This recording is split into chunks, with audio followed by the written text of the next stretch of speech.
The barn went up like kindling. Grace Thornfield stood in her doorway, nightdress soaked with the cold sweat of sudden waking, watching 20 years of hay and timber collapse into flame. The horses screamed from the pasture where they'd bolted. The heat reached across 50 yards of packed earth and touched her face like a warning. 6 men sat their mounts in a loose semicircle between the house and the inferno. Firelight painted their faces in shades of orange and shadow. Not one of them looked away from her. The man in the center, the one with the scar that split his left eyebrow and continued down his cheek like a lightning strike frozen in flesh, leaned forward in his saddle. His name was Vincent Kane. Grace had heard the name before. Everyone in the territory had heard it. "Mrs. Thornfield," Kane said. His voice carried the particular courtesy of men who had done terrible things and expected to do more. "My employer would like to purchase your land, all 2,000 acres, water rights included." Grace's hand found the doorframe. Her knuckles went white. "The railroad can go around," she said. Kane smiled. It was not a pleasant expression. "The railroad doesn't go around, ma'am. It goes through. That's the nature of progress." He gestured to the burning barn with one gloved hand. "Consider this a demonstration of what happens when progress meets resistance. Get off my land. I'll be back in 3 days," Kane continued as if she hadn't spoken. "You'll sign the deed, or we'll discuss your options in a more private setting." His eyes moved over the house, the empty pastures, the dark mountains beyond. "It's a lonely place for a widow. Accidents happen." Then they were gone, riding north toward the high country, leaving only hoofprints and ash and the crackling voice of the dying barn. Grace stood there until the sun rose, until the last ember faded to gray, until her legs remembered how to move. She did not cry. Crying was for people who had choices. Instead, she went inside and found the box her husband had left her, the one she'd been told to open only if she found herself in danger she couldn't shoot her way out of. Inside was a single piece of paper with an address written in David's careful hand. Thomas Cross, Pine Ridge, north face above the waterfall. And below it, one sentence that changed everything. "He owes me a life." 60 miles north, in a cabin that clung to the mountainside like a tick to a hound's ear, a man who was not named Thomas Cross sat cleaning a rifle that had not been fired in 3 years.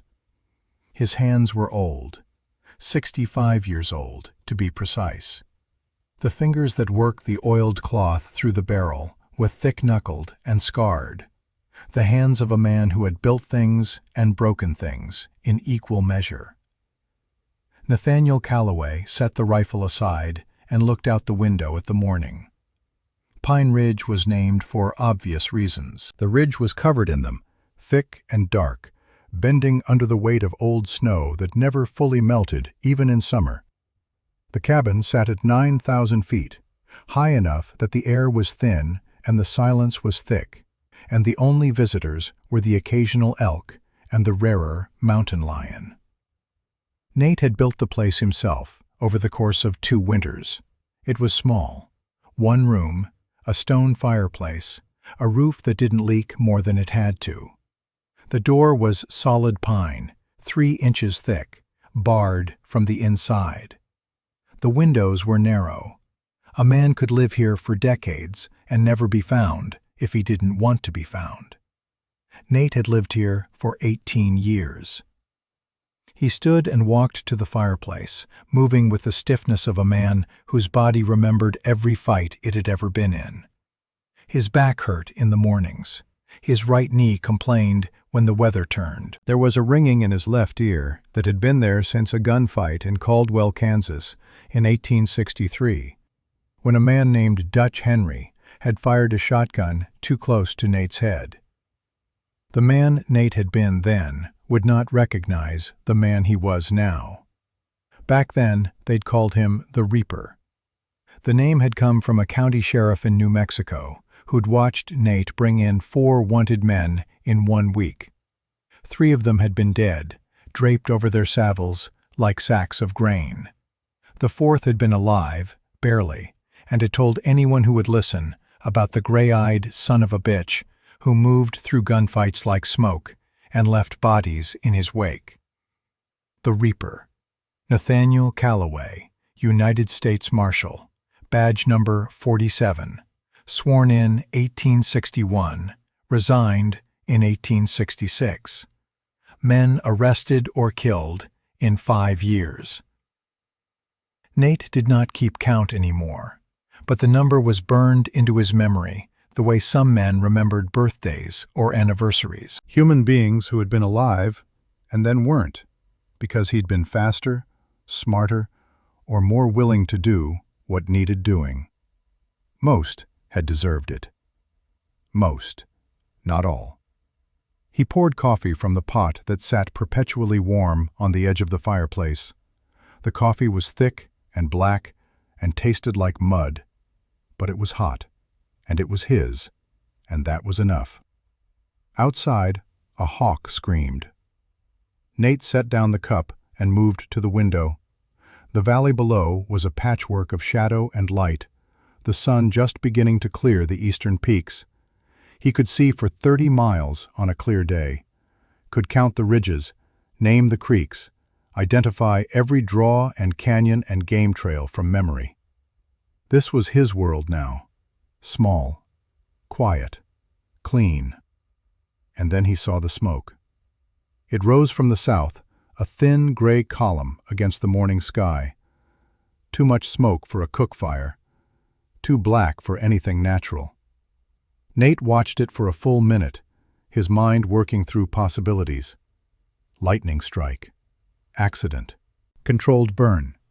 But the smoke kept coming, thick and purposeful, and something in his chest tightened. He knew that smoke, had seen it before in a dozen frontier towns where men settled disputes with coal oil and matches. That was a building burning. Nate turned from the window, moved to the corner where his kit was stored. He had not touched it in 3 years, but his hands remembered. Saddle, bedroll, saddlebags, canteen, dried meat, ammunition. The Sharps rifle, long-barreled and heavy, designed for distance. The twin Colt Peacemakers, .45 caliber, balanced and true. He checked the loads out of habit. 6 rounds in each cylinder, chambers clean, actions smooth. The guns felt heavier than they used to. He was halfway to the door when he stopped himself. Not my problem, he thought. Not anymore. He'd made that decision 18 years ago, had drawn a line in his life and stepped across it and never looked back. Whatever was burning down there, whoever was in trouble, it wasn't his concern. He was Thomas Cross, hermit and trapper. The Reaper was dead. Nate set the guns down and walked back to the window. The smoke was thicker now. He stood there for a long time, watching it rise. The bank job had gone bad. Nate had known it would go bad the moment he saw the crowd in the street, the wagon blocking the side exit, the too convenient timing of the guard rotation. But he'd needed the money, and the gang he'd fallen in with had needed his gun. And so he'd gone in anyway with his eyes open and his conscience buried under 18 months of hard drinking and harder choices.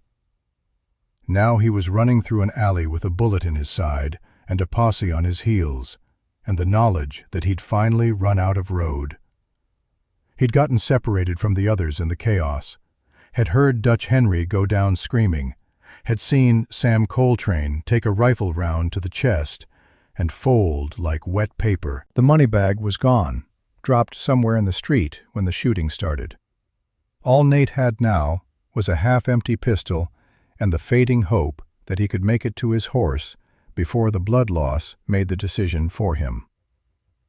He rounded a corner and nearly ran into a woman carrying a child. The woman screamed. Nate tried to dodge. The child, no more than 5 or 6 years old, fell. And then there were boots behind him, and voices shouting, and Nate spun with the gun coming up and his finger on the trigger, and the child was right there, scrambling in the dirt, eyes wide with terror.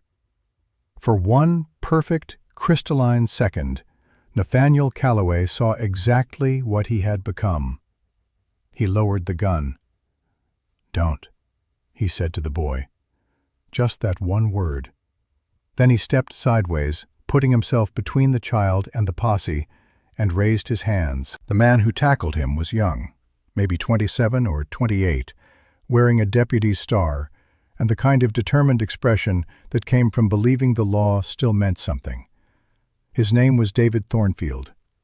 They put Nate in a cell with bars that smelled like rust and piss and old blood. His wound wasn't fatal, but it hurt like sin, and the town doctor had sewn it up with the kind of rough efficiency that suggested he'd done this before and would do it again.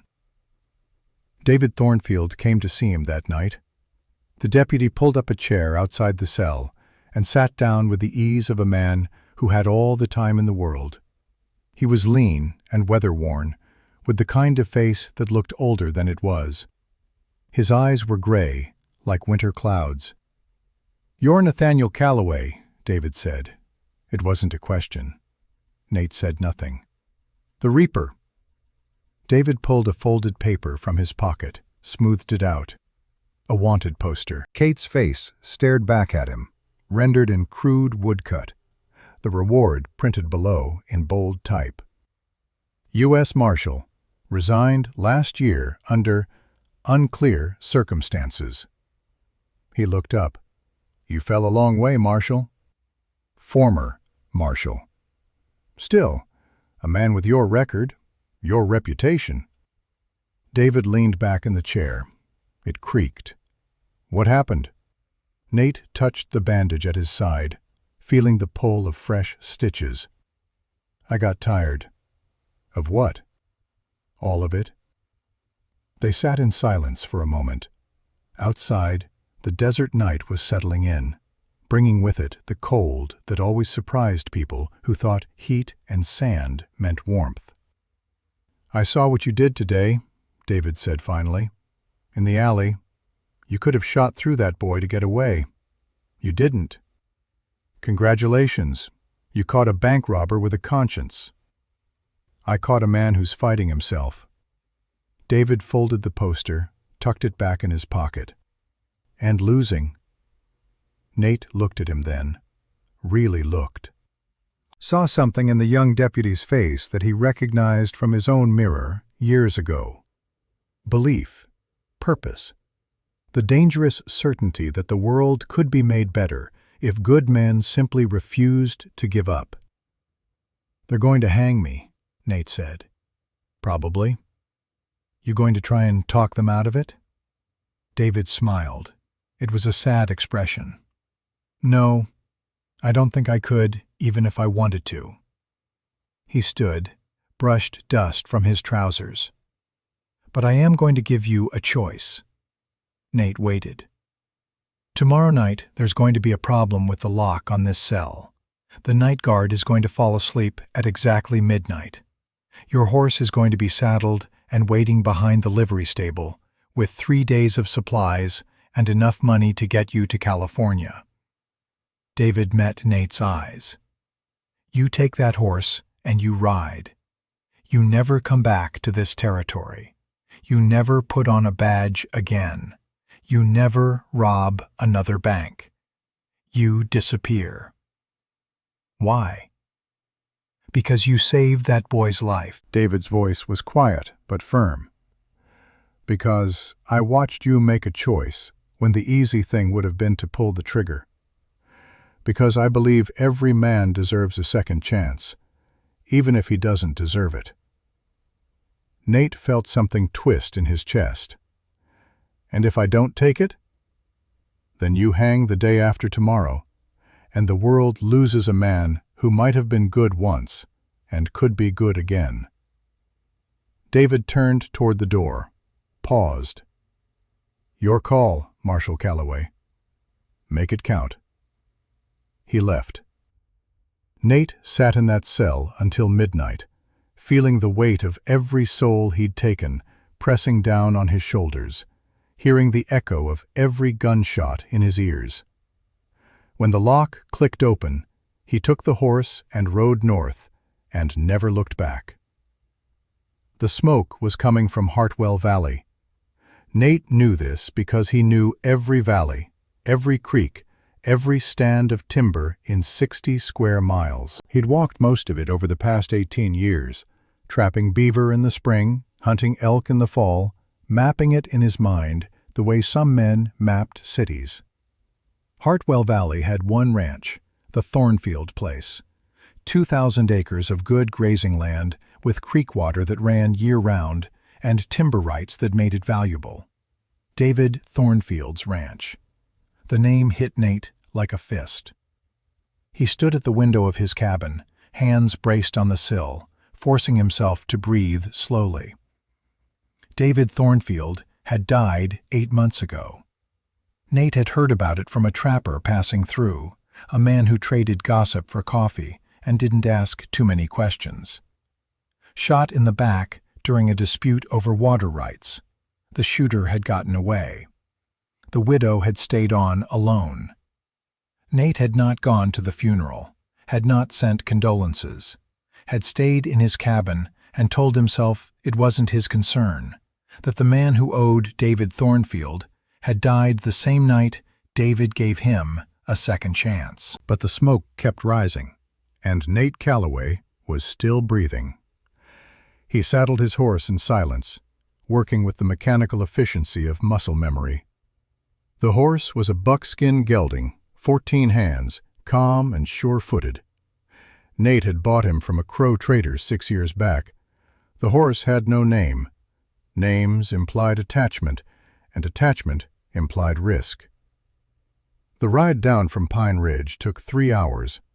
Nate followed game trails and creek beds, staying off the main paths, moving through terrain that would have killed a lesser horseman. He did not hurry. The smoke had long since faded, which meant whatever had burned was already gone. He reached the valley floor just after noon. The Thornfield ranch house stood intact, white-painted boards glowing in the mountain sun. But the barn was gone, reduced to a blackened skeleton, support beams jutting up like the ribs of some ancient beast. Ash drifted across the yard. Kate dismounted 100 yards out and approached on foot, rifle in hand, eyes scanning. No one home. No bodies. No fresh tracks except for horses, at least 6 of them, riding in and out from the north. He found the hoofprints near what was left of the barn. Found boot prints, too, a woman's size, leading from the house to the burn site and back. She'd stood here and watched it burn. Nate's jaw tightened. He walked to the house, tried the door. Unlocked. Inside, everything was neat but empty. Kitchen clean, beds made, no sign of struggle. He was about to leave when he saw the box on the table. It was pine, well made, with brass hinges. The lid was open. Inside, empty except for a single piece of paper. Nate picked it up. The handwriting was familiar. He'd seen it before on official documents, arrest warrants, letters of commendation. David's hand, steady and precise. Thomas Cross, Pine Ridge, north face above the waterfall. Below it, he owes me a life. Nate stood there holding the paper, feeling the weight of 18 years settling onto his shoulders like a yoke. David had known. All this time, had known exactly where Nate was hiding, had kept the secret, had told his wife to find him only if she had no other choice. And now she was gone. Nate looked out the window at the mountains, at the high country where the Crimson Ridge Gang did their business, where Vincent Kane ran his operations out of sight of the law. He thought about riding back up to his cabin, about letting the past stay buried, But David Thornfield had given him a second chance at life, and Nate Calloway had spent 18 years trying to earn it. "God damn it, David," he said to the empty room. Then he walked out, climbed back on his horse, and turned north toward the high country. The trail was easy to follow. 6 horses, moving fast, not bothering to cover their tracks. Why would they? No law up here. No one to follow. Except there was. Nate rode through the afternoon, following the sign, his mind settling into the old rhythms. Track speed, estimate weight, read the story written in disturbed earth and broken branches. The horses were well shod. The riders were confident. They'd stopped twice, once to water the animals, once apparently just to rest. Men who weren't worried about pursuit. That would change. By evening, Nate had closed the distance to maybe 10 miles. He could smell their campfire on the wind, faint but distinct, sage and pine and burning coffee. He made camp himself as the sun dropped behind the peaks, building no fire, eating jerky and hardtack in the gathering dark. The buckskin grazed nearby, hobbled but calm. Nate sat with his back against a boulder and cleaned the sharps, working by feel in the darkness. His hands remembered every part, every mechanism. The rifle was old now, like him, but it still shot true. He thought about Grace Thornfield, a woman he'd never met, but whose husband had saved his life. Wondered if she was still alive. Wondered if Cain had already gotten what he wanted. Wondered if he was riding toward a rescue or a burial. "Doesn't matter," he thought. David asked. "I go." It was that simple. At dawn, he broke camp and continued north. He found them just after noon on the 3rd day. The camp was in a box canyon, narrow entrance, sheer walls, exactly the kind of place men used when they wanted privacy. Nate counted 6 horses in the makeshift corral, saw smoke from a fire, heard voices, rough and relaxed. He dismounted a quarter-mile out and moved forward on foot, using the rocks and scrub for cover. The sharps stayed with the horse. This was reconnaissance. He carried only the Colts and a knife. The camp came into view through a gap in the rocks. 6 men. One of them was Vincent Cain, easily identified by the scar and the expensive saddle on his horse. The others were hired muscle, the kind of men who drifted from job to job, loyal to money and nothing else. And there, sitting against the canyon wall with her hands bound, was Grace Thornfield. She was alive. Nate felt something loosen in his chest, a tension he hadn't realized he was carrying. Grace was maybe 48, with dark hair going gray at the temples, and a face that had been beautiful once and was now just hard. Her dress was torn, her face was bruised, but her eyes were clear and watching, taking in everything with the careful attention of someone planning survival. Cain stood over her, saying something Nate couldn't hear. Grace spat at his feet. Cain backhanded her. The sound carried across the canyon like a gunshot. Nate's hand moved to his Colt before he could stop it. Not yet, he told himself. 6 against 1. Wrong odds. Wrong timing. He watched for another hour, counting weapons, noting routines. 2 men on watch, rotating every 4 hours. The others lazy, drinking, playing cards. Cain checking on Grace periodically, always saying something that made her face go tight with anger or fear. As the sun began to set, Nate withdrew, moving silently back to his horse. He had seen enough. 6 men, 1 woman, a box canyon with one way in and out. The Reaper had broken worse odds. Nate Calloway climbed into the saddle and rode to a ridge overlooking the canyon, where he could watch through the night and plan. David Thornfield had given him a second chance at life. Tomorrow, Nate would start paying that debt. The game had begun. Night came to the box canyon like a blanket pulled over a corpse. Nate watched from his ridge position as the campfire below shrank to embers. Two men remained awake, sitting opposite each other across the dying flames, rifles across their laps. The others had rolled into their bedrolls an hour ago, snoring loud enough that Nate could hear them from 300 yards out. Professional outlaws didn't snore like that. Professional outlaws kept one eye open and a hand on their guns. These were hired thugs.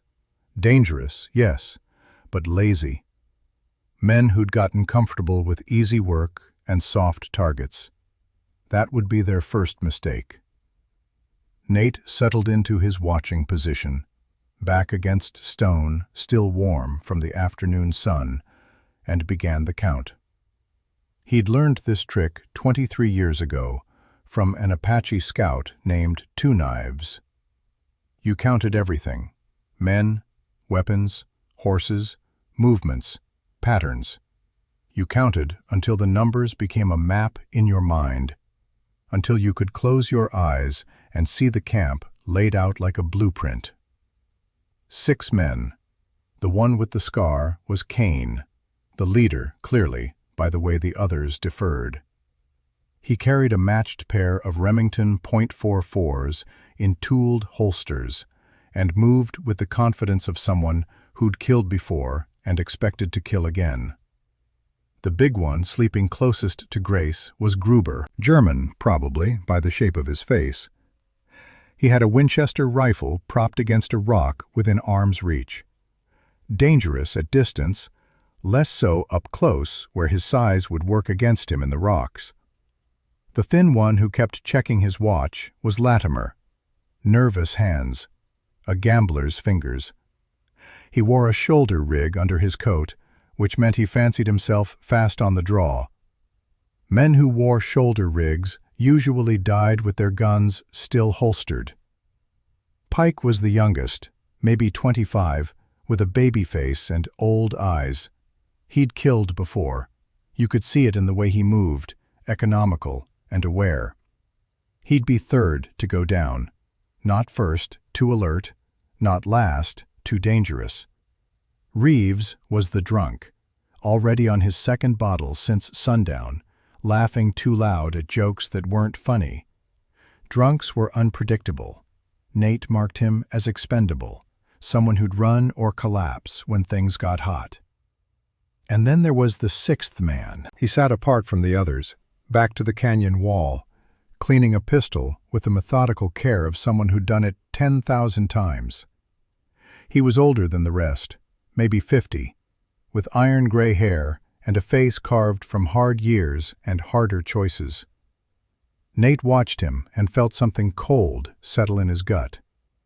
He knew that face. The man's name was Jack Morrow. Nate hadn't seen him in 19 years, not since a railhead town in Wyoming, where they'd both been working opposite sides of a range war. Morrow had been a gun for hire even then, selling his skills to the highest bidder. Professional, careful, good. They'd never drawn on each other, had shared a bottle once, in fact, in a saloon after the shooting stopped. Talked about weather and horses and the kind of nothing conversation men had when they both knew what the other was, but didn't want to acknowledge it. Morrow had recognized him then as Nathaniel Calloway, U.S. Marshal. The question was whether he'd recognized Thomas Cross, hermit trapper, as the same man. Nate watched Morrow finish with the pistol, watched him holster it, and lean back against the rock, watched him tip his hat over his eyes, but not all the way down. Never all the way down. Men like Jack Morrow never truly slept. This complicated things. Nate withdrew from the ridge as the moon rose, moving in silence back to where he'd picketed the buckskin. The horse raised its head as he approached, nostrils flaring, but made no sound. He'd trained it that way. Silence was survival in the high country. He pulled the saddlebags down and spread his kit on a flat rock in the moonlight. The Sharps rifle, .50 caliber, manufactured in 1874. Effective range, 800 yards with good optics, longer if you knew the wind and could calculate the drop. Nate could. He'd put down a Comanche Raider at 900 yards once in Texas, during the bad years when the frontier was bleeding, and men like him were the only thing standing between settlement and slaughter. The rifle was old now. So was he. But they both still worked. Next to it, the twin Colt Peacemakers, single-action revolvers, .45 long Colt ammunition, 6 rounds per cylinder. He'd carried these specific guns for 11 years, knew their weight, their balance, their tendency to pull slightly right after the third shot. The grips were walnut, worn smooth from use. No engravings, no silver inlay, no decoration. Working guns, killing guns. Nate checked the loads, spun the cylinders, tested the actions. Smooth as glass. He'd cleaned and oiled them every month for 18 years, even when he swore he'd never use them again. Some habits died hard. From the saddlebag he pulled a coil of wire, thin and strong, scavenged from an old fence line 2 years back. Good for snares, good for other things too. A tin of matches, waterproofed with wax. A folding knife with a 4-inch blade, sharp enough to shave with. And finally, carefully wrapped in oiled cloth, a small leather pouch containing something he'd prepared 5 years ago and hoped never to use. Dried root from the bitter cherry bush, tasteless in water, caused severe stomach cramps and vomiting for 6 to 8 hours. Not fatal, but debilitating. Nate had learned about it from the same Apache scout who'd taught him to count. 2 knives had used it to poison a cavalry patrol's water supply in 1862, then picked off the 6 soldiers one by one. Nate had called it dishonorable at the time. 2 knives had called it effective. Now, sitting in the moonlight with David Thornfield's widow in a box canyon and 6 armed men between her and freedom, Nate was willing to reconsider definitions. He packed the kit carefully, everything in its place, and settled in to wait for the watch change. The 2 guards rotated at midnight exactly. Reeves and Pike came off duty, stumbling toward their bedrolls with the stiffness of men who'd been sitting too long. Gruber and Latimer took their places, yawning, not yet fully awake. Perfect. Nate moved like smoke through the darkness, circling wide around the canyon mouth, staying to the rocks where his boots wouldn't leave prints. The moon was 3/4 full, bright enough to see by, dark enough for shadows. He'd done this before. In the war. After the war. During the years when his badge had given him the authority to track men into country where no lawman had any business being. The difference now was that he was 65 years old, and his knees complained, and his back hurt, and the darkness seemed darker than it used to. But he moved with purpose. The horses were picketed on the north side of the camp, downwind, tied to a rope line strung between 2 juniper trees. 6 animals, all of them dozing, shifting weight from hoof to hoof in the manner of horses everywhere.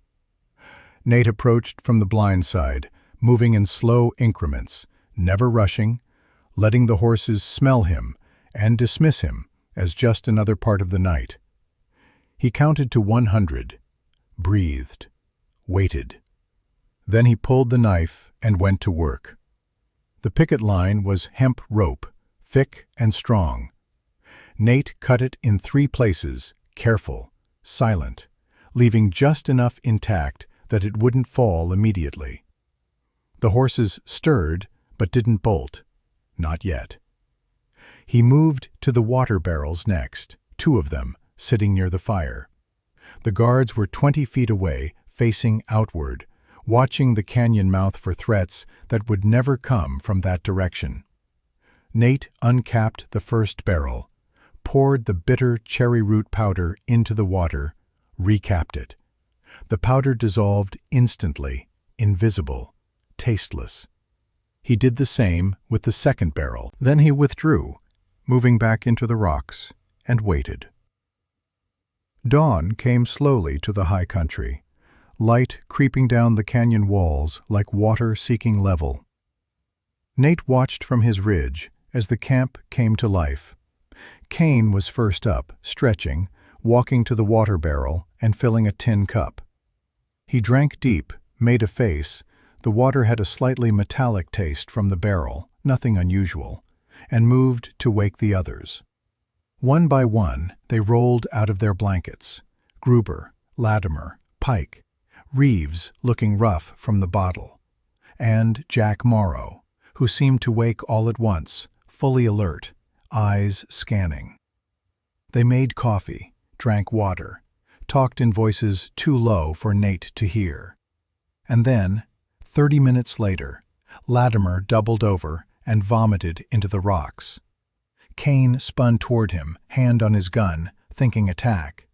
But then Gruber made a choking sound and staggered away from the fire, clutching his stomach. Pike went next, then Reeves, both of them dropping to their knees, faces pale, retching.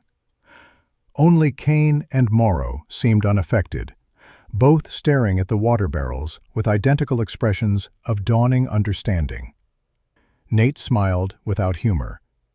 Kane started shouting orders, words lost to distance, but the meaning clear. "The horses! Check the horses!" Pike stumbled toward the picket line, still heaving, and that's when Nate made his move.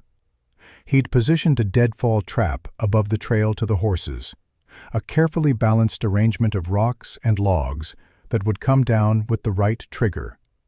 He'd rigged it before dawn, using wire and patience, and the kind of engineering that came from building beaver traps for 18 years. Now he pulled the wire. 300 pounds of rock and timber crashed down across the trail with a sound like thunder. The horses screamed and bolted, the cut picket line snapping like thread. 6 horses scattered into the canyon and beyond, running wild, and suddenly Vincent Kane's gang was on foot, with 4 men puking their guts out and no easy way to pursue. Nate chambered around in the sharps and fired once, high and wide, the bullet striking rock 30 feet from Kane's position. The shot echoed through the canyon like the voice of God. Everyone dove for cover. Nate fired again, closer this time, just to make his point. Then he pulled back from the ridge, moving fast now, and left behind a single item where his first shot had been fired. A spent .50 caliber cartridge with letters scratched into the brass. N.C. 1866. A calling card.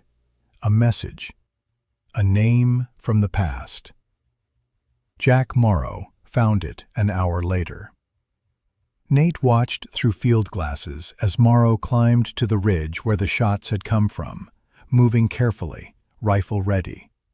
He watched Morrow find the cartridge, pick it up, turn it over in his fingers. Watched Morrow's face go very still. Even from 400 yards away, Nate could read the recognition.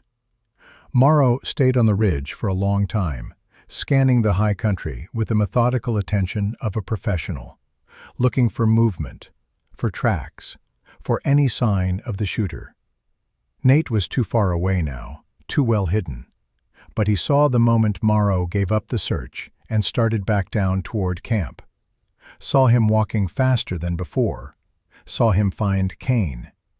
Through the glasses, Nate watched them argue, Morrow showing Kane the cartridge, Kane waving it off, angry, pointing at his sick men, at the scattered horses. Morrow shaking his head, insisting, pointing at the mountains. And then Morrow said something that made Kane go very, very quiet.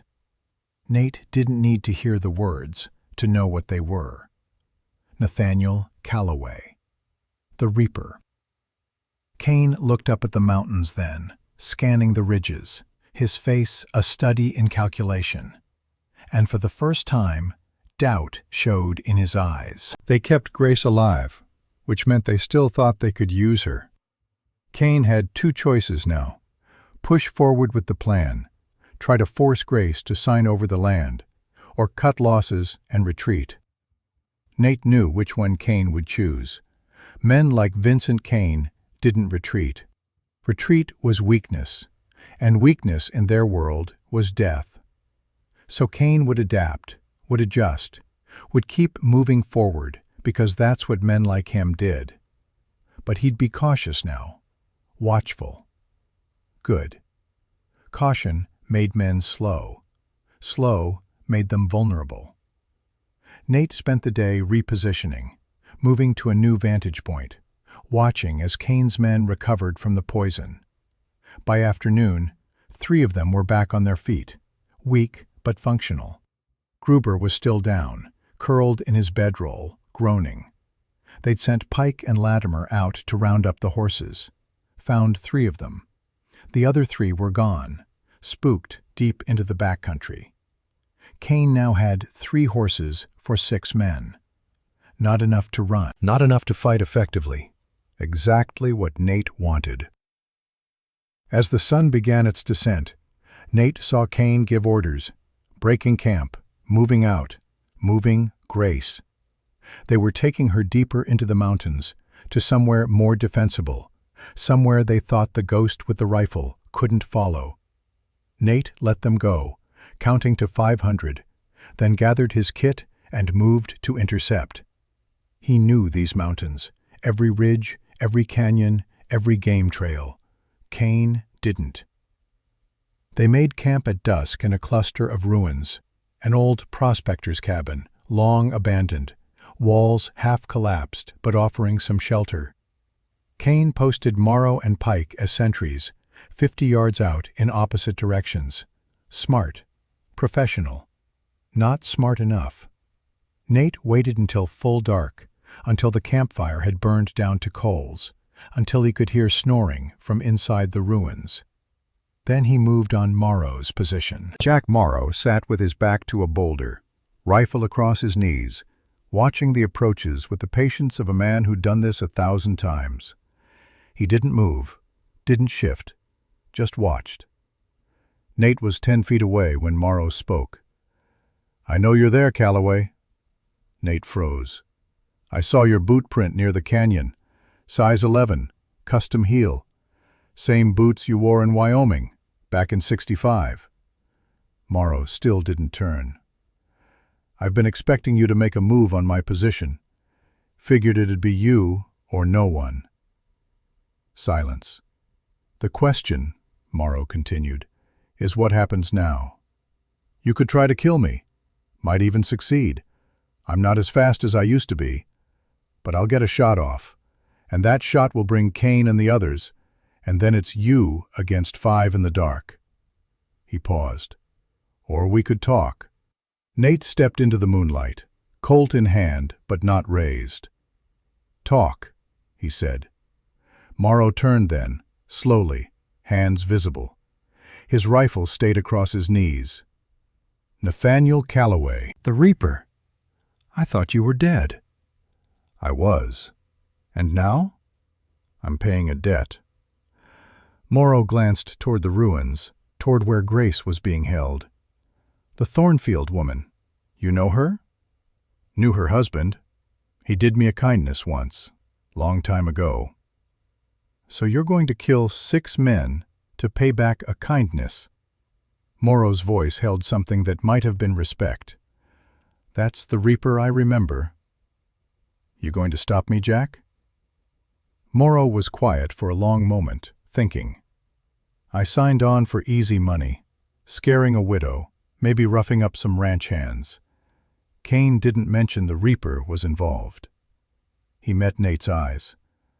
"I'm too old for this, Calloway. Too old to die for Vincent Cain's railroad money." "Then walk." Can't. I took the man's money. I finish the job, or I lose my reputation. Your reputation won't matter if you're dead. Morrow smiled, a thin expression without humor. True enough. He shifted, and his rifle moved slightly. But here's the thing. I may be too old to fight you, but I'm also too old to run. So we're at what you might call an impasse. Nate raised the Colt, very slowly, until it pointed at Morrow's chest. Jack, you said quietly, I liked you well enough back when. Don't make me kill you for Vincent Kane. You won't, Morrow said. You're not the Reaper anymore. That man died in 1866. This version? You'll give me a choice first. That's the difference. He was right. Nate lowered the gun. Get on your horse, he said. Ride out. Tell Kane you saw a mountain lion and spooked. I'll give you 10 minutes before I hit the camp. Morrow studied him, then nodded slowly. You're going to get yourself killed, old man. Kane's faster than you think, and Pike's good. Real good. Everyone's got to die sometime. I suppose. Morrow stood, keeping his movements careful, non-threatening. For what it's worth, Calloway, that woman's lucky. Not many folks have the Reaper willing to die for them. I'm not dying. I'm settling accounts.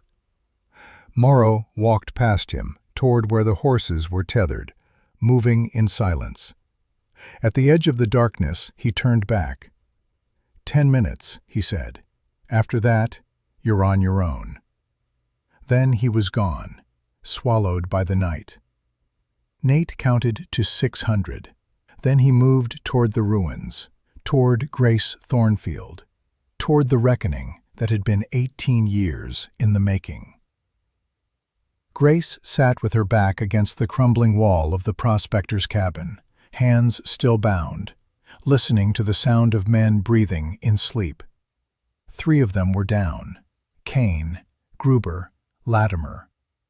Pike was outside on watch, somewhere in the darkness where Morrow had been.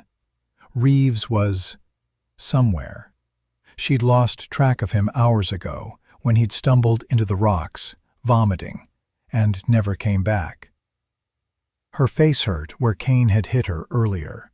Her wrists were raw from the rope, but her mind was clear and working. She'd been thinking about David, about the box he'd left her, about the name written inside. Thomas Cross, the man who owed David a life. She'd gone to Pine Ridge a week after the barn burned, before Kane's men had come for her. Had climbed to the cabin above the waterfall, found it empty but lived in. Fresh ashes in the fireplace, food in the cupboard, a rifle mounted above the door that looked like it could kill God. But no Thomas Cross. She'd left a note, weighted down with a stone. David Thornfield's wife. Need help. Kane threatening ranch. The note was gone when she'd checked back 2 days later. And now her barn was ash, and she was tied up in the mountains, and Thomas Cross had not come. Maybe David had been wrong. Maybe the debt wasn't real. Maybe... The first gunshot made her flinch. The second one brought Kane awake with his Remingtons drawn. "Pike!" he shouted. "Morrow!" No answer. "Gruber, Latimer, get out there!" The 2 men stumbled outside, Gruber still looking sick, rifles in hand. Silence. Then the sound of something heavy falling. Latimer screamed, high and terrified, and the scream cut off like someone had thrown a switch. Kane grabbed Grace by the hair, yanked her to her feet, put a gun to her temple. "I know you're out there," he shouted toward the darkness. "Show yourself, or she dies." From the shadows, a voice, old, rough, certain. "You're going to kill her anyway, Kane. Why would I trade her life for mine?" Kane's hand tightened in Grace's hair. Who the hell are you? The man who's been killing your crew one by one for the past 2 hours. The man who poisoned your water. The man who scattered your horses. A pause. The man David Thornfield asked to look after his widow. Thomas Cross, Kane spat. No. The voice was closer now, somewhere to the left. Nathaniel Calloway. Kane went rigid. The Reaper's dead. He was. I brought him back. A shadow moved in the ruins, fast, too fast for a man of 65. Kane spun, fired 3 times, bullets sparking off stone. And then Nate Calloway stepped into the moonlight, 30 feet away, both Colts drawn. Grace saw him clearly for the first time. Old, gray-haired, hard-faced, eyes like winter ice, and alive in a way she hadn't seen in any man since David died. "Let her go," Nate said. Kane laughed, a jagged sound. "You really think you're still that fast, old man? You're 65 if you're a day." 65, Nate agreed, "but you're still dead." "I'm holding the woman. You shoot me, my hand spasms. She dies anyway." "Then we're at what you might call an impasse." Kane's eyes narrowed. "You won't risk her. That's why you're here." "True," Nate said, "but you forgot something." "What's that?" "She's David Thornfield's widow, and David taught her more than you think." Grace felt the weight of the derringer in her dress pocket. The small pistol Nate had given her 3 days ago. No, wait. She'd never met him before. Had she? But her hand moved on instinct, finding the pocket, finding the cold metal she somehow knew would be there. She stopped struggling, let her body go limp. Let Kane think she'd given up. "That's right," Kane whispered in her ear. "No more." Grace didn't think, couldn't think. Her hand moved, pulling the small pistol David had taught her to hide years ago, the one she'd carried every day since he died. She fired point blank into Kane's ribs. The bullet didn't kill him. At that angle, hitting bone and muscle, it barely slowed him. But it made him scream, made his grip loosen, made the gun at her temple jerk 6 inches to the left. 6 inches was a mile in a gunfight. Nate fired twice, left-handed, the aim slower but certain. The first bullet hit Kane in the right shoulder. The impact spun him like a top, the Remington flying from his hand. The second bullet shattered Kane's left knee. Bone exploded. He dropped like a felled tree, screaming. Grace scrambled away, her hands somehow free. When had she cut the ropes? The derringer still smoking in her trembling hand. Nate stepped forward, both Colts trained on Kane's writhing form. "Told you," he said quietly. "She's smarter than you think." Behind them, Gruber's body lay where Nate had left it, throat cut. Pike was somewhere in the rocks, silent. Latimer had stopped screaming. Somewhere in the darkness, Reeves stumbled through the rocks, still sick from the poisoned water, weaponless and broken. He'd crawl back to whatever hole he'd come from and tell stories about the ghost in the mountains who killed his friends. Let him. Stories kept other predators away. Grace stared at Nate, at this stranger who'd appeared from nowhere and slaughtered 5 men like it was nothing. "You're Thomas Cross," she said. "Was." Nate holstered the Colts, one at a time, movements careful. "Nathaniel Calloway now. Your husband, David, we knew each other. Long time back. He left me a letter, said you owed him a life." "I did. I do." Nate looked down at Kane, who'd gone silent, eyes rolling with shock and blood loss. "I'm sorry I didn't come sooner." Grace looked around at the ruins, at Kane moaning in the dirt, at the evidence of violence in the moonlit dark. "You came when it mattered," she said. "That's enough." They left Kane there with water and bandages. He'd live if he was lucky, if infection didn't set in, if the mountain lions didn't find him first. Grace didn't much care which. They found one of Kane's horses still nearby and rode double back toward the Thornfield ranch, Nate leading the way through the darkness with the easy confidence of a man who knew these mountains like his own hands. As they rode, Grace spoke. "David never told me about you. Just left the note in case things went wrong." David was a good man. He was. She paused. "What you did back there, killing 3 men in one night, that's not normal." "That's something else." Nate was quiet for a moment. "I used to be something else. Marshal. Manhunter. They called me the Reaper." "Why'd you stop?" "Because I finally saw what I'd become." They rode in silence after that, until the dawn began to break over the eastern peaks and the Thornfield ranch came into view below. Grace looked at the burned barn, at the empty pastures, at the home she'd almost lost. "Will you stay?" she asked. "Help me rebuild?" Nate thought about his cabin, about 18 years of silence and isolation, about a debt that could never truly be paid, but could at least be honored. "For a while," he said, "until you're safe." "And then?" "Then I go back to being dead." Grace nodded, understanding more than he'd said. As they rode down toward the ranch, the sun rose behind them, casting their shadows long across the valley floor. The Reaper had returned, but only for as long as it took to keep one promise to one good man who'd believed that second chances were real. After that, he'd disappear again, into the mountains, into legend, into whatever peace a man with blood on his conscience could find. The smell of ash still hung over the Thornfield ranch 3 days later.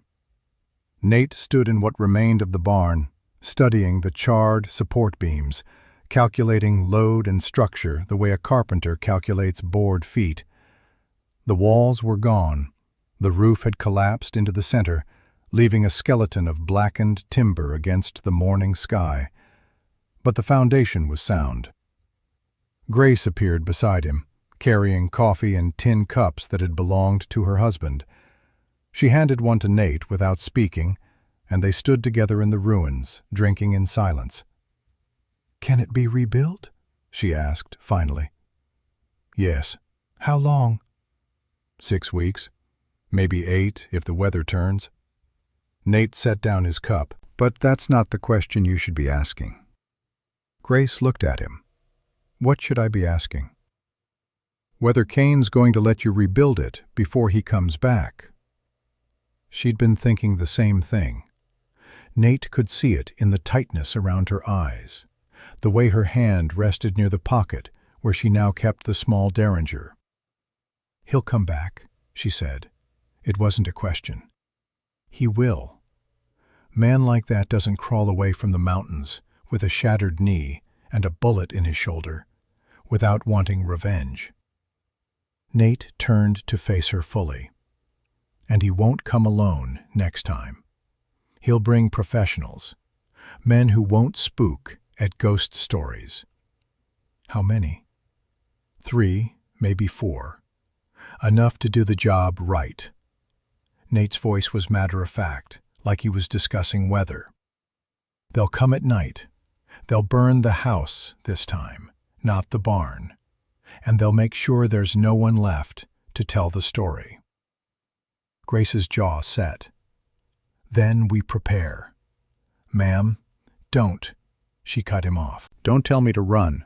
Don't tell me to hide. This is my land. David died for this land. I'm not giving it to Vincent Kane or his railroad friends or anyone else." Her eyes met his, hard as flint. "You came here to pay a debt to David. Help me finish what he started." Nate studied her, saw David in the set of her shoulders, in the stubborn tilt of her chin, saw why a good man had married her and trusted her with secrets. "All right," he said, "but if we're doing this, we do it my way. You follow orders, you don't argue, and if I tell you to run, you run." "Agreed." "Liar." Grace almost smiled. "Maybe, but I'm your liar now." Nate nodded slowly. "Then we've got work to do." They spent 2 days turning the ranch into a fortress. Nate had done this before, in the war, when a handful of cavalry scouts had held a river crossing against 50 Confederate raiders. The principle was simple: control the approaches, create bottlenecks, force the enemy to come to you on your terms. He started with the house.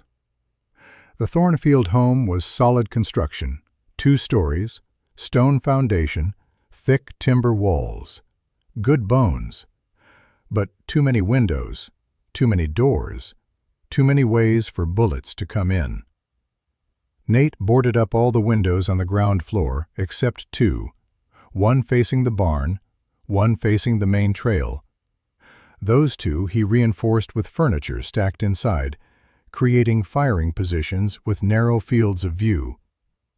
Upstairs, he left 3 windows open, high ground, overlapping fields of fire. In the barn ruins, he built a false position, a mannequin wearing one of David's old coats, positioned to look like a rifleman in the shadows. It wouldn't fool anyone for long, but it would draw first fire, reveal positions. He scattered the approach with tripwires connected to empty cans filled with pebbles. Low tech, but in the dark, the sound would be enough. And in the old root cellar beneath the kitchen, he stocked water, ammunition, and medical supplies, a fallback position if the house became untenable. Grace watched him work with the quiet attention of someone learning. "You've done this before," she observed. "Yes." "How many times?" "Enough that I swore I'd never do it again." Nate hammered another board into place. "David gave me the chance to keep that promise. I wasted it. You're here now. That's what matters." "Is it?" Nate looked at her. "When this is over, when Kane's dead or run off, I'm going back to my cabin, back to being Thomas Cross. You understand that?" "I do." "You'll be alone again." "I've been alone for 8 months, Mr. Calloway. I've gotten used to it." But her voice said otherwise. On the 3rd evening, Nate took Grace out behind the house, where he'd set up a makeshift shooting range, bottles on fence posts at 20, 40, and 60 yards. "You said you could shoot," he said, handing her a Colt. "I can hit a target." Hitting a target and hitting a man are different things. Nate moved behind her, adjusting her stance. "A target doesn't shoot back, doesn't move, doesn't make you hesitate because it has a face and a mother somewhere who thinks it's coming home." Grace's hands tightened on the pistol. "When Kane comes," Nate continued, "you're going to have to pull that trigger on a human being. Maybe more than one. Can you do that?" "I don't know." Wrong answer. The right answer is yes or no. Anything else gets you killed. She turned to look at him. "Can you still do it? After 18 years? Nate thought about the 3 men in the mountains, Gruber, Latimer, Pike. Thought about the way they'd fallen, the sounds they'd made, the weight of each death settling onto shoulders already carrying too many. "Yes," he said quietly. "God help me, yes." Grace nodded and turned back to the targets. "Then teach me." They came on the 4th night, just as Nate had predicted. 4 riders moving up the valley trail with the caution of professionals. No talking, no unnecessary noise. They split 200 yards out, 2 toward the barn, 2 toward the house. Nate watched them from the upstairs window, counting seconds, reading their movements. The one in front was Kane. Even in the darkness, even from 100 yards out, Nate recognized the way he moved. The slight hitch in his step, from the shattered knee, the careful way he held his left arm. Kane had healed some, but not enough. Pain made men careless. Behind Kane came a man built like a bear, carrying what looked like a shotgun. Big. Dangerous up close. Third priority. The other two were harder to read, slim shadows with rifles, moving with the kind of confidence that came from experience. Professionals, just as Nate had predicted. His right shoulder ached where the bullet had caught him 3 days ago in the Prospector's ruins, a wound he hadn't mentioned to Grace. The collarbone had been set using whiskey and determination, but it wouldn't carry a rifle properly for months. Maybe never again. He'd have to shoot left-handed now, slower, less accurate. But at close range, against men who thought he was just an old hermit, slow might still be fast enough. He pulled back from the window and moved to where Grace waited in the hallway, rifle in her hands, face pale but steady. 4 men, he said quietly. Kane plus 3. 2 coming to the barn, 2 to the house. What do we do? We let them get close. Let them think we're sleeping. Then we make them pay for every foot of ground. He met her eyes. Remember what I taught you. Breathe. Aim center mass. Don't hesitate. Good. You take the upstairs west window. Anyone comes around that side, you shoot. Don't wait for permission. Don't call out. Just shoot. What about you? I'll be downstairs. East side. Nate checked his Colts one last time. Left hand now, the right arm still too damaged. And Grace? No matter what you hear, no matter what happens, you don't come downstairs until I call for you. Understood? She nodded. Nate touched her shoulder once, briefly, then moved down the stairs, into the darkness. The first tripwire went off at 11:47 p.m. The sound of rattling cans shattered the silence somewhere near the barn. A voice cursed, low and angry. Nate smiled without humor. The 2 men approaching the house froze, waiting to see if the noise had alerted anyone. 30 seconds passed. A minute. Nothing stirred. They kept coming. Nate watched through a gap in the boarded window as they materialized from the darkness. Kane and the big man with the shotgun. Kane was gesturing, pointing at the front door, at the windows, splitting their approach. The big man moved toward the back of the house. Kane came straight for the front door. 20 feet. 15. 10. Kane's hand reached for the door handle. Nate fired through the window, left-handed, the aim not as true as it once was, but true enough. The bullet hit Kane in the right shoulder, the same shoulder Nate had destroyed 3 days ago. Kane spun with a scream, the Remington flying from his hand. The big man with the shotgun turned, raising the weapon. Grace's rifle cracked from upstairs. The bullet took him high in the chest, not a killing shot, but enough to stagger him. He fired the shotgun reflexively, both barrels, buckshot tearing into the porch supports. Nate was already moving, kicking open the front door, Colts up in his left hand. The big man was trying to reload, fingers fumbling with shells. Nate's first shot hit him in the throat. Blood sprayed. The man dropped the shotgun and fell to his knees, clutching his neck, making wet, choking sounds. Nate's second shot ended it. 4 seconds. 2 men down or dying. Kane was crawling toward his fallen pistol, trailing blood. Nate stepped over the big man's body and put a boot on Kane's hand. "Don't," he said simply. Gunfire erupted from the barn, the other 2 men firing at the mannequin. Muzzle flashes lit up the ruins like lightning.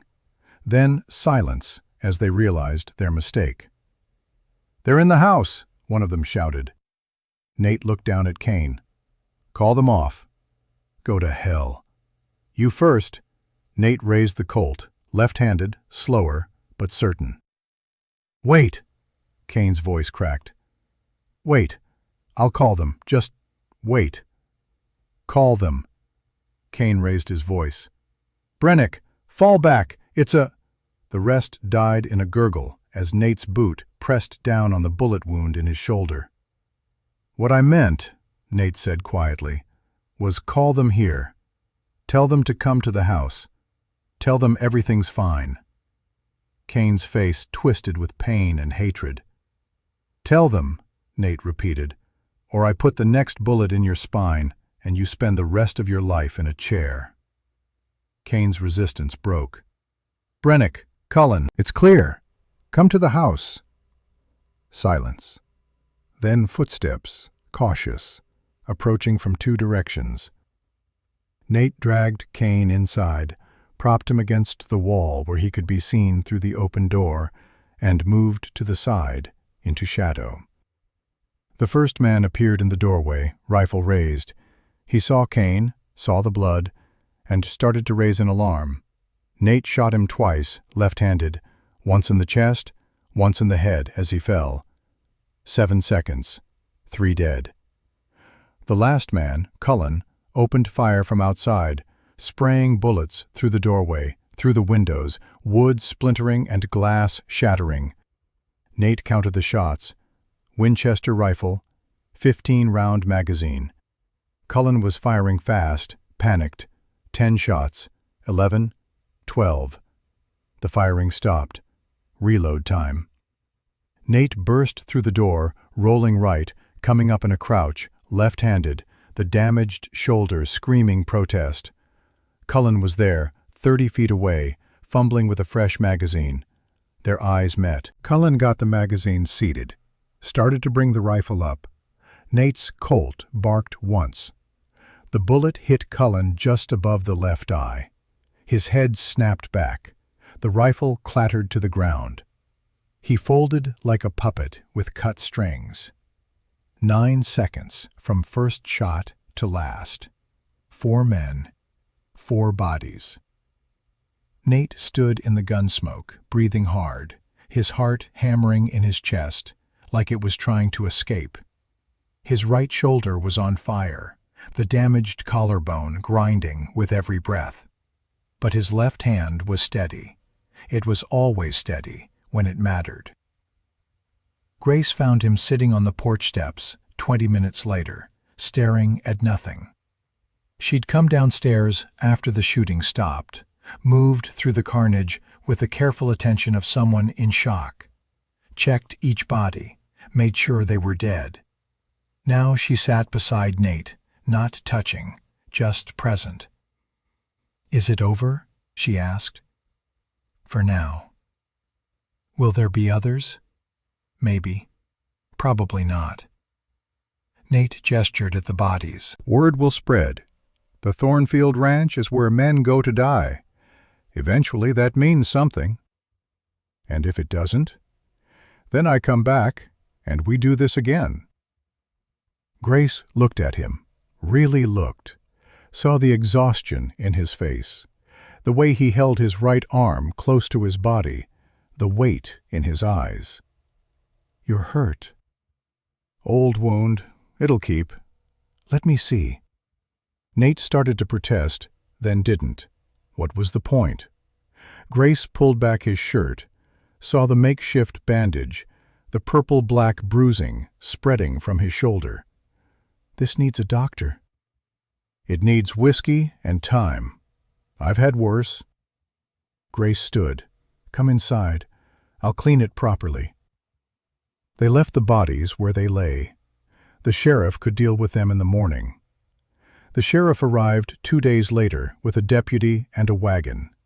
His name was Harlan Pierce, 60 years old, with a badge that looked like it weighed 10 pounds, and a face that had seen every kind of trouble the territory could offer. He stood in the yard, looking at the 4 bodies laid out in a row, covered with canvas.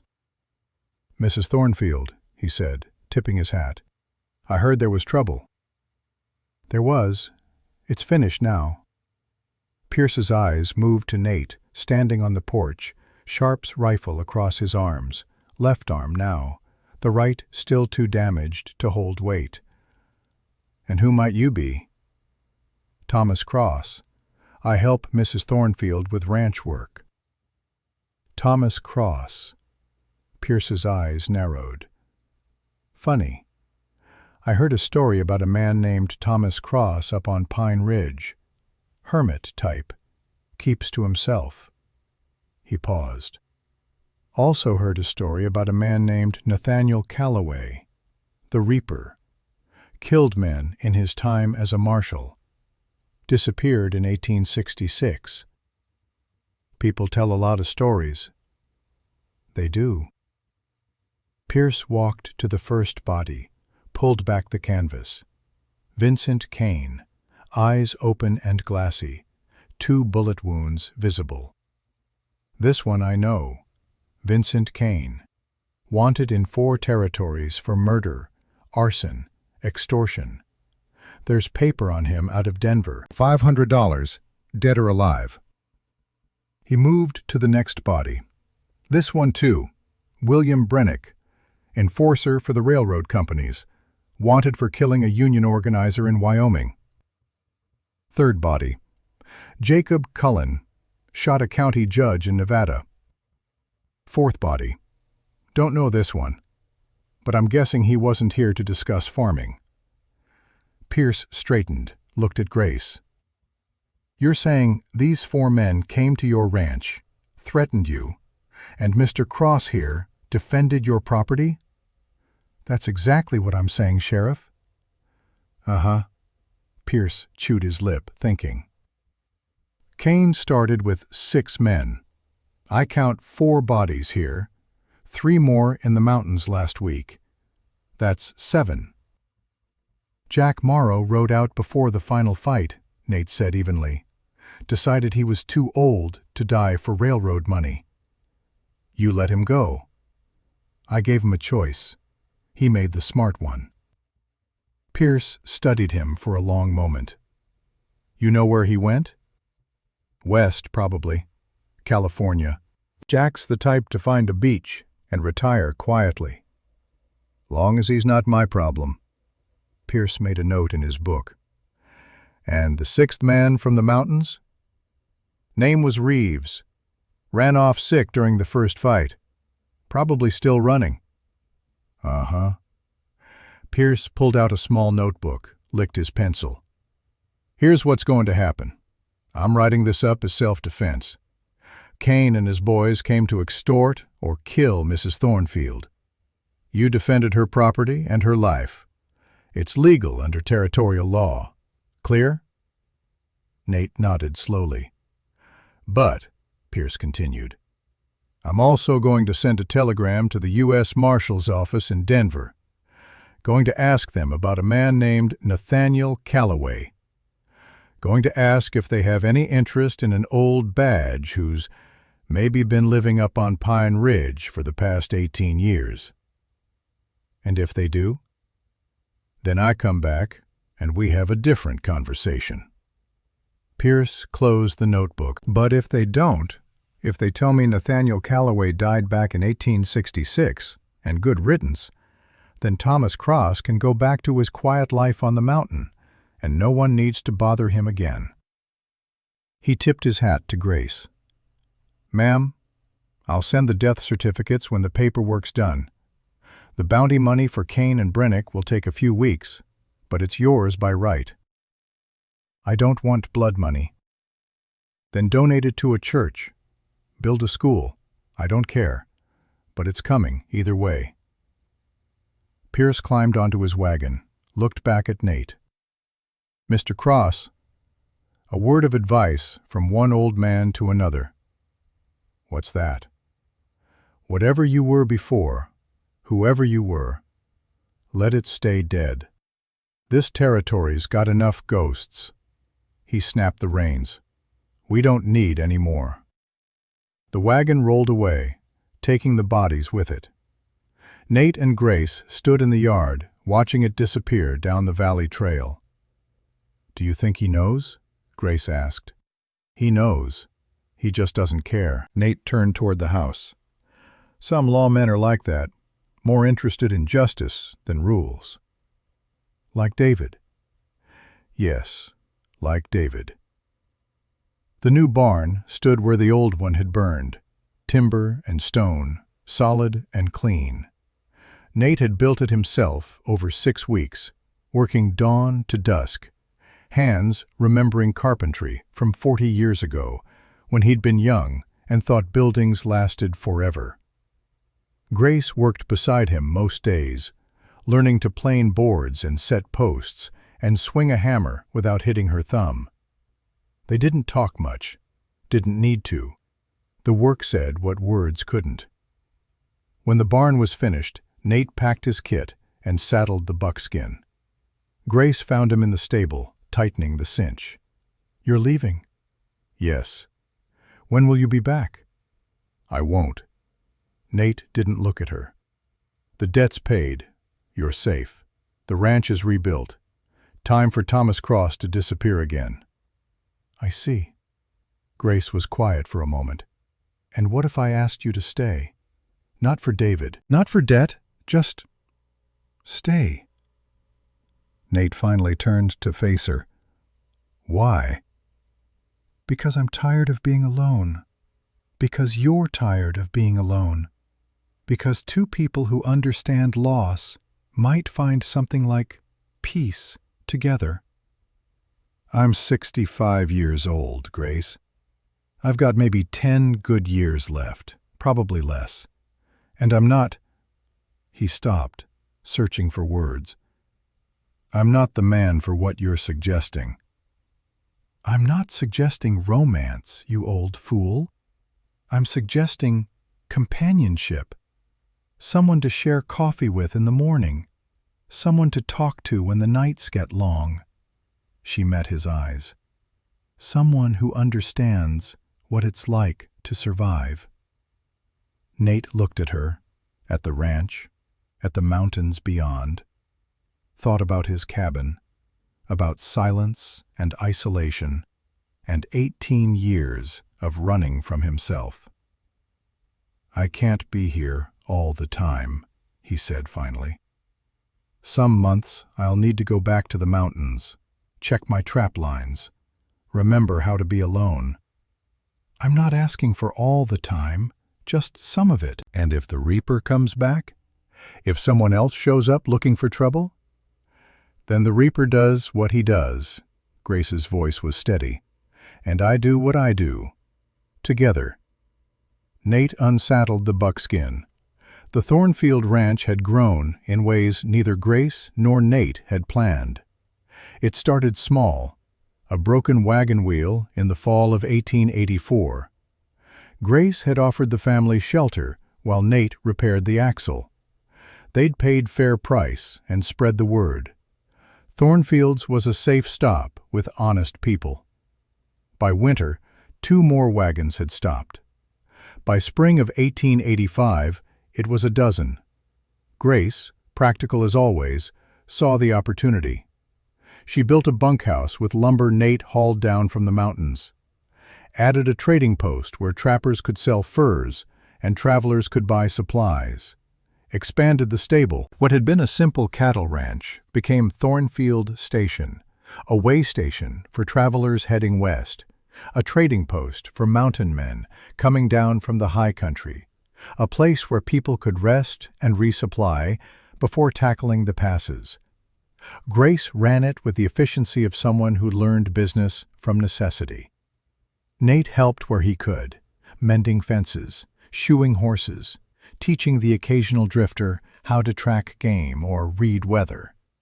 They'd hired 2 hands, young men from town, honest and hard-working, built a bunkhouse for them, added a stable, cleared another 50 acres for hay.